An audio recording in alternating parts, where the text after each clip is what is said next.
Malička králička nehybne stála a so strachom hľadela na vycerené zubiska zúrivej beštie. Tišla sa chrbtom k stene, bola v pasci. Únik 0 bodov, srdce jej bušilo ako o závod. Zadívala sa do tmavých očí onej beštie. Videla v nich odraz samej seba a ten obraz zúfalo hovoril jediné: je koniec. Vyčkávala na ten najdokonalejší moment, kedy by beštia čo i len na sekundičku odvrátila pohľad. Stačila len tá najmenšia nepozornosť beštie a mohla by sa z celej sily odraziť, preskočiť ju a utiecť. Ale nie, nic také sa nestalo. Beštia nepoľavovala, štekala ako šialená a jej kroky sa čoraz viac približovali. Malá králička stuhnutá od strachu cítila, ako sa koniec približuje stále bližšie a bližšie.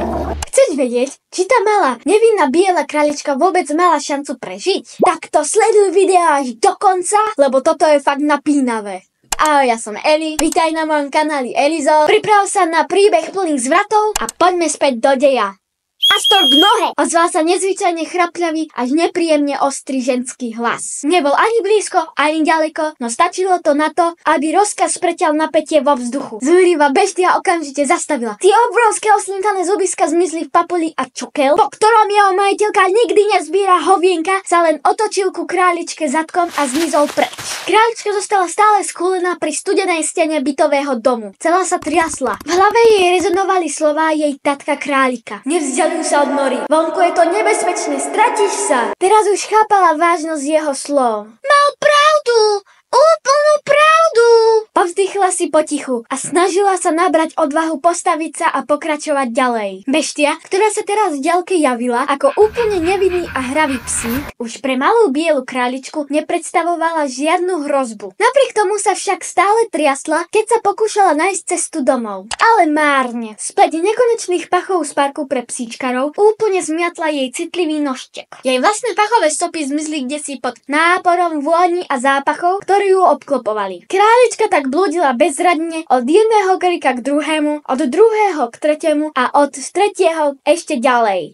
Piatok po obede, keď ma z usilovnej prípravy do školy vyrušil tato s debatnou požiadavkou. Eli! Choď viedne smeti! Ako by jemu ruky odpadli z toho. Zobrala som vrece so smeťami a pekne poslušne bez odvrávania som išla ich vyhodiť. Po ceste naspäť, od kontajnera k baráku, kde bývam, som kútikom oka zazrela niečo biele myhotať sa pod nedalekým kríkom. Zvedavosť mi nedala, tak som sa tam vybrala. Prešla som okolo susedy, väčšine jej s tým uštekalým bakardom všade, len nie v parku pre psíčkarov. Ani tie hovienka si nezbiera. Pozdravila som ju. Dobrý deň, tepá! A pomaličky som sa blížila až tej bielej, myhotajúcej sa veci pod kríkom. Ak si myslíš, že to bola táto buchta, tak lol úplne vedľa. To, čo som videla pod kríkom, boli len nafúkané papiere. Akože vážne? Si myslíš, že som našla buchtičku niekde pri koši, či pod kríkom? Akože vážne? A čo tá biela králička z úvodu? Pýtaš sa? Možno našla cestu domov? Ja neviem. A možno sa s nej stala ninja korytnačka.